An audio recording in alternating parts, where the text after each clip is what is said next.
সুন্দরবনের জঙ্গলে মধু সংগ্রহ করতে গিয়ে বিপত্তি, মৌলিকে টেনে নিয়ে গেল বাঘ।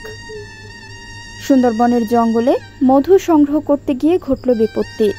এক মৌলিকে তুলে নিয়ে গভীর জঙ্গলে চলে গেল বাঘ। শনিবার সকালে ওই মৌলির উপর হামলা চালায় রয়্যাল বেঙ্গল টাইগার।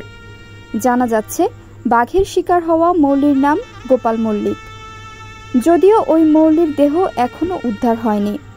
তার দেহ উদ্ধার করতে সুন্দরবনের জঙ্গলে তল্লাশি চালাচ্ছে বন দপ্তর।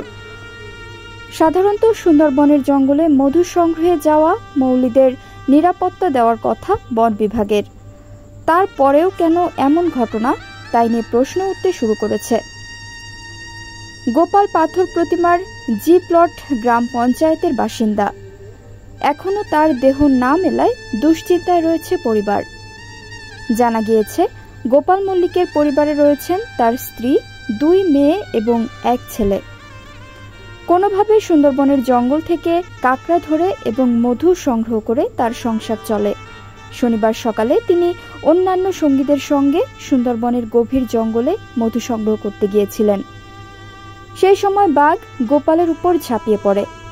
তখন তার সঙ্গীরা বাঘের মুখ থেকে ছাড়ানোর চেষ্টা করেন, কিন্তু তাদের সেই চেষ্টা ব্যর্থ হয়।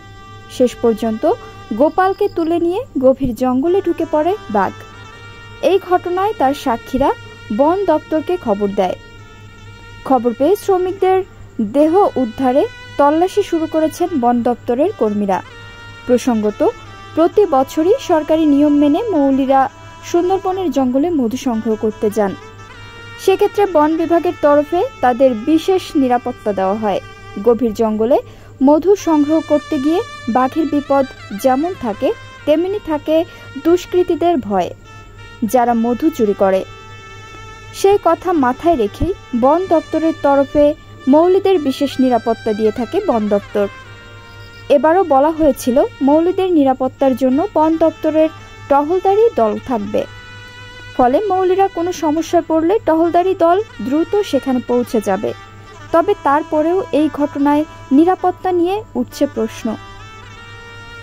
জানা যাচ্ছে, 3 দিন আগে গোপাল সহ অন্যান্য মৌলিরা নৌকায় করে নদী ও খাড়ি পেরিয়ে সুন্দরবনের ধানচি ফরেস্ট এলাকায় মধু সংগ্রহ করতে গিয়েছিলেন। এদিন মধু সংগ্রহের পর সকলেই নৌকায় বসে খাবারের জন্য ব্যবস্থা করছিলেন। সেই সময় আচমকা জঙ্গল থেকে বাঘ বেরিয়ে আসে। কিছু বুঝে ওঠার আগেই গোপালের ঘাড়ে সজোরে থাবা বসায় বাঘ।